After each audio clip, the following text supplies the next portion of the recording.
Hello, welcome back to part number 7, arrays.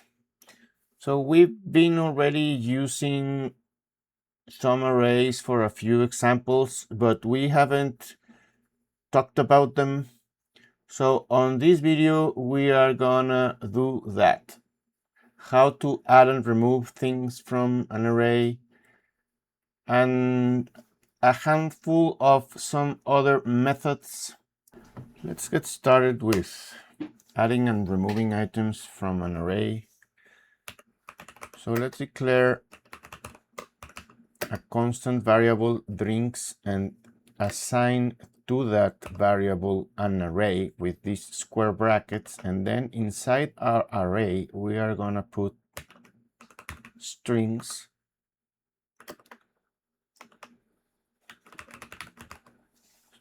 inside our one drinks array, and then to add something to it we use this built-in, and look, it has a whole bunch of built-in stuff, right? One of them is push method to array push items string appends new elements to the end of an array and returns the new length of the array. Oh, returns the new length. Okay, so let's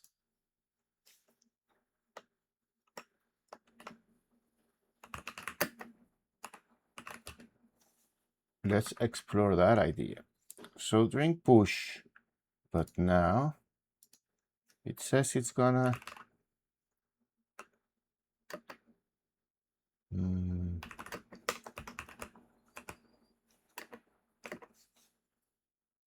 it says it's gonna return a new length, right? So console.log, and then we look at our array, but also our new length.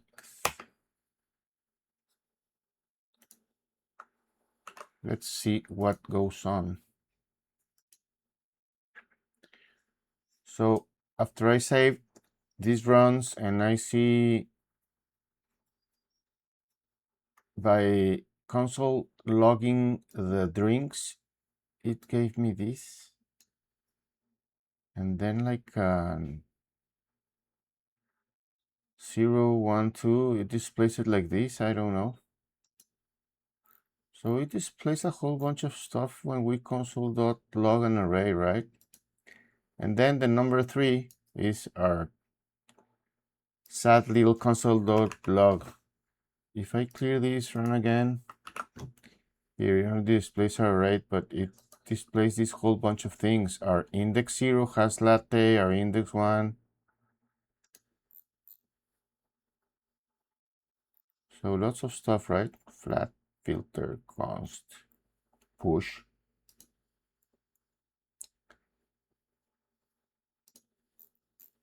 All right, too much info, right? Okay, so back to this. If we do not assign this to anything, run, it still pushes. So what does push does? It adds to the end of an array. So now houseblend is at the end. Now let's look at what pop does. So now drinks.pop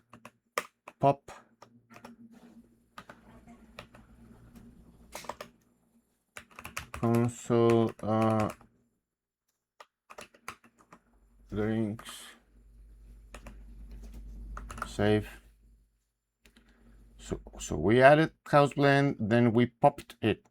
So what does pop does? Pop removes the last item.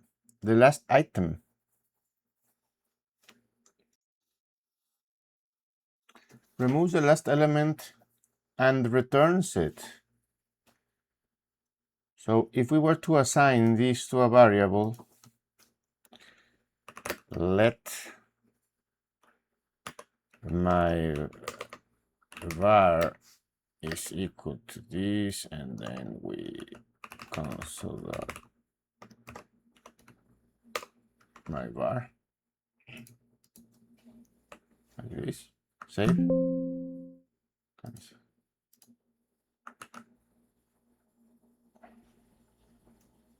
Here it console.log the last string. So removes one, but it returns it. All right. So a couple more of these array useful ones. So now we have another pair. So we saw that push and pop, add to the end and remove from the end. So now let's do from the beginning, right? So for that we have this pair dot unshift. Why? I don't know. Why this name for doing this?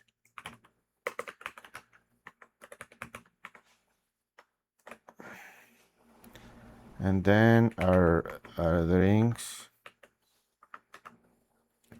there. So now we added espresso to the beginning and shifted the rest to the right. I don't know why unshift espresso. I don't know. And its counterpart is drinks dot shift. I guess that's why it's named unshift, right? I don't know, you tell me.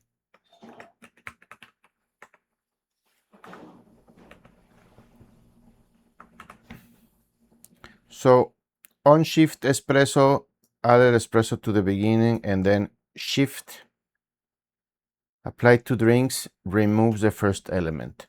And I guess it returns it, removes the first element from an array and returns it. Yes, so it returned it, but we did not assign it to anything. But it did return it. All right, next. So let me delete all this and add the house blend.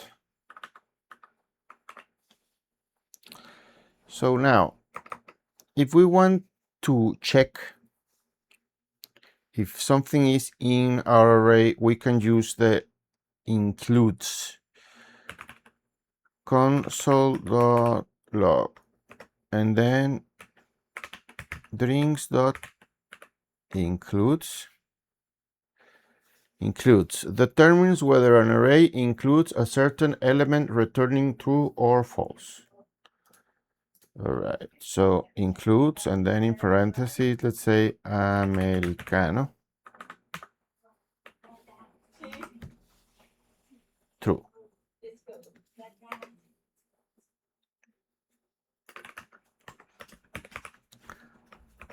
Let me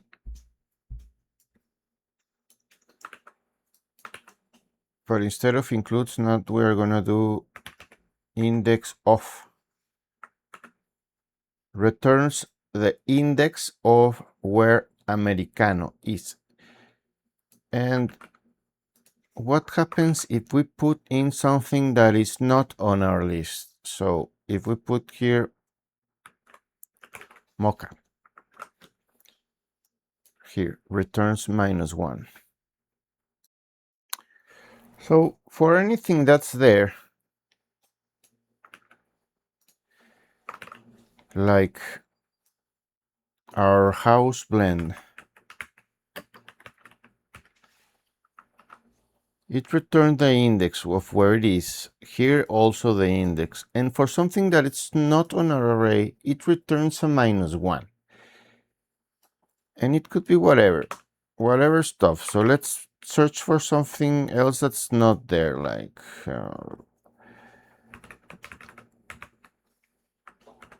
here, we also get a -1. And this is important to remember, because if we ask for an index of something, and if it is equal to -1, then do something, because we know this is that it did not find it, right? But this is a truthy statement, because it's not a 0 or an empty string, or the ones we already saw that is truthy. So if we do something like if, and then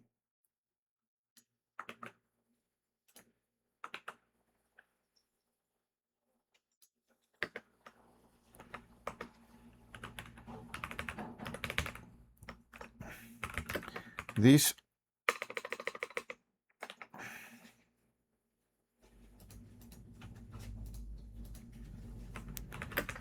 only runs if evaluates to if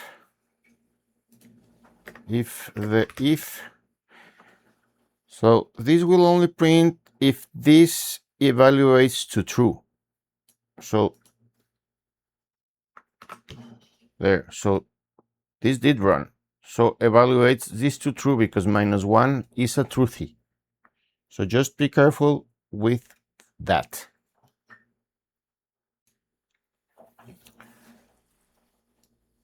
So for this, if includes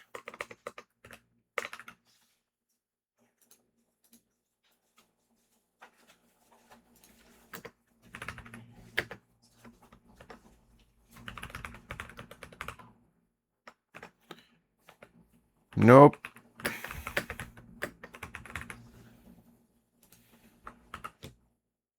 Nope, not in there. So if we use the includes, this returns false. So close to the else. And Americano. There we go. Found in the array. There we go. Right. So now let's get to the juicy stuff.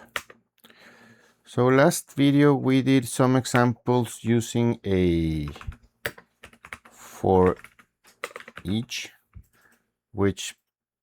and then my function, and runs the function passing each item to the function. Now we are gonna look at map. So map, let me first do an example, and later, after that, we go through it. So let's do constant prices is equal to 3 4.5 5.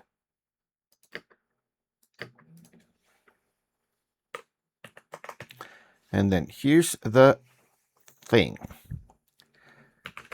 Const with tax equals to prices dot map, and then my callback function. So we pass a function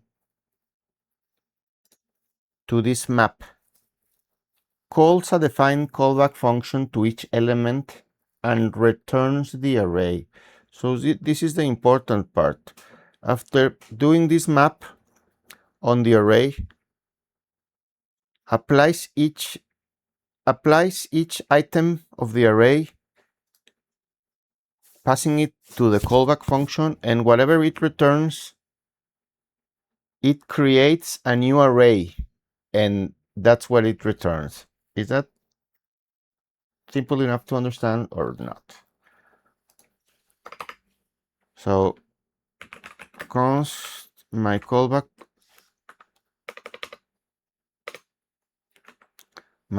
function is equal to, yeah, And then we are gonna do the little arrow, and then we are going to return a price times 1 point, assuming this is the tax, right?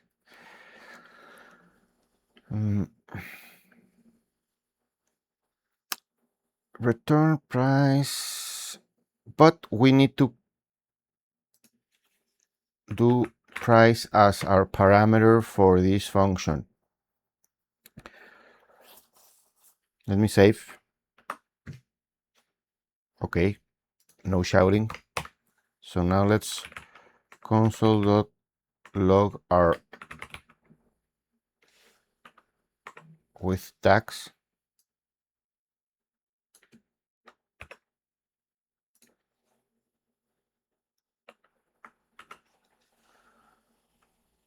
And there we go. This with tax is a new list.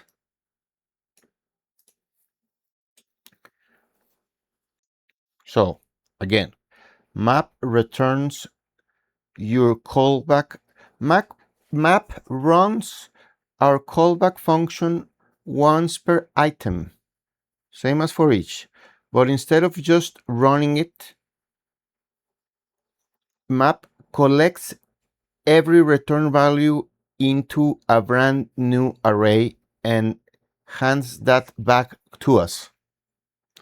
Does that make sense?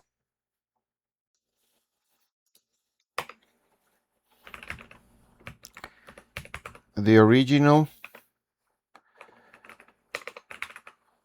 prices array is untouched. Here it is. This is a brand new array now called with tax, which was created applying my callback function to the prices array using the map method. And of course, we name it something nicer like add tax. I don't know.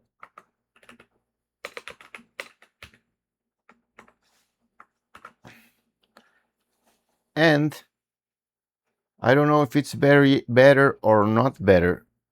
Ditch the whole declaring the callback and calling it here and just use it in here. Like, let's go step by step. We saw that if we ditch this curly, we can return on the get-go like this. Same thing. And now we can just pass this directly. Oops.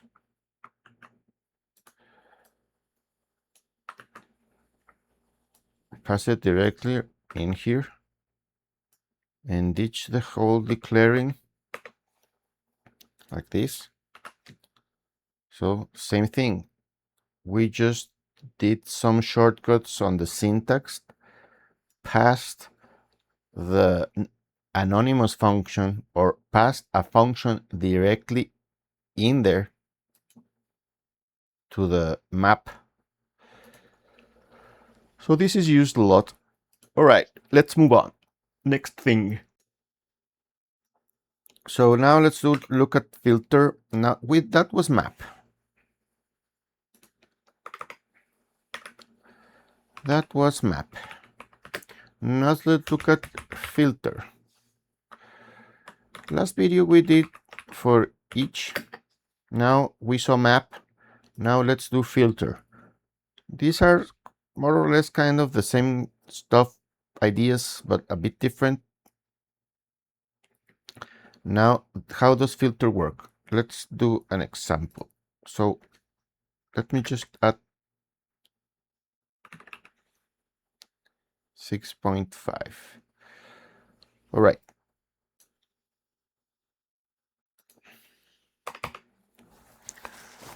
So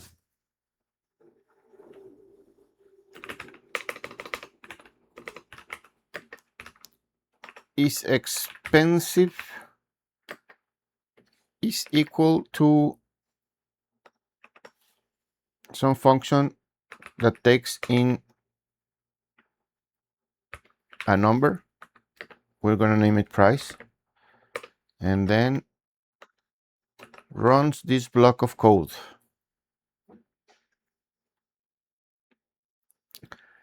Returns return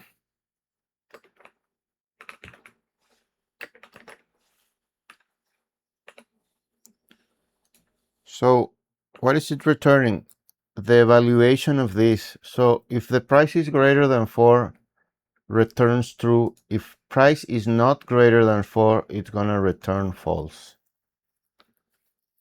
Right? Is this simple enough?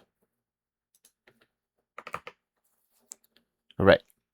And then back to our filter. So is expensive? No, that's the name of my function. Only the expensives. Yeah, nice name for a list of coffees. The expensives is equal to prices, and then filter, and then use our is expensive function to determine that.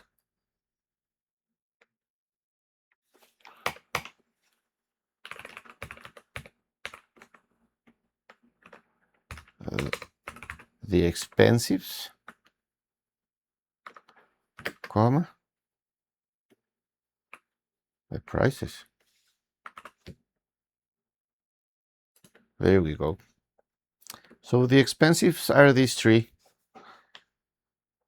the ones that price greater than 4 return true, and this is the entire prices list. Does this filter make sense? So what is filter doing? Filter runs your callback once per item. This time the callback job is to return true or false, and creates a new array only where it was only with the item of the array where the function returned true. Does it make sense? And then of course, this was just the verbose way of doing this, declaring that it's expensive and then calling it back. Of course,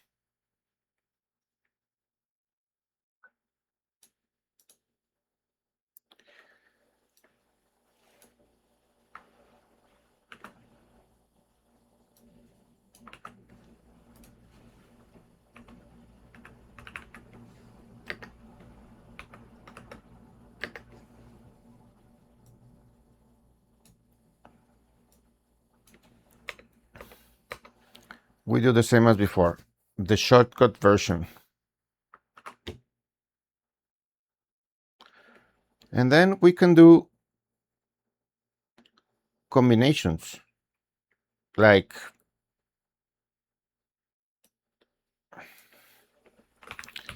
the cheap with tax. Yeah. Equals prices dot filter, the ones that are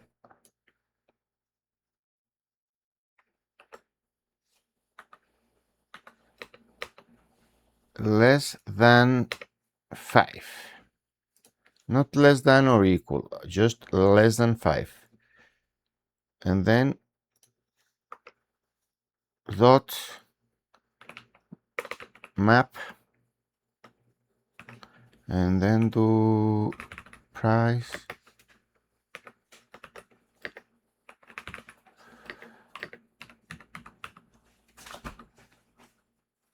and then we console.log the chip with tags. There we go. Only the ones that were less than 5. So these two, and then apply these tags.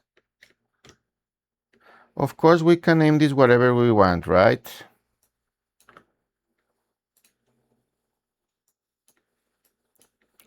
Or better yet,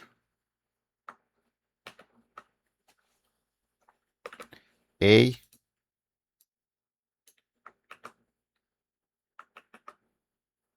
no, only these two,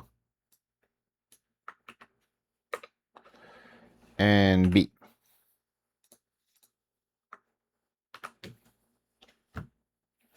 So the thing with this is that is it less readable or more readable? So that's why sometimes using readable names is better. So when you come back to a code, you can read it nicer. Right. So I think this is it for this video. We saw push, pop, shift, unshift, includes, indexOf, and then map and filter. So that will be it for this video. Did you like it? Anyways, thanks a lot for watching. See you on the next one.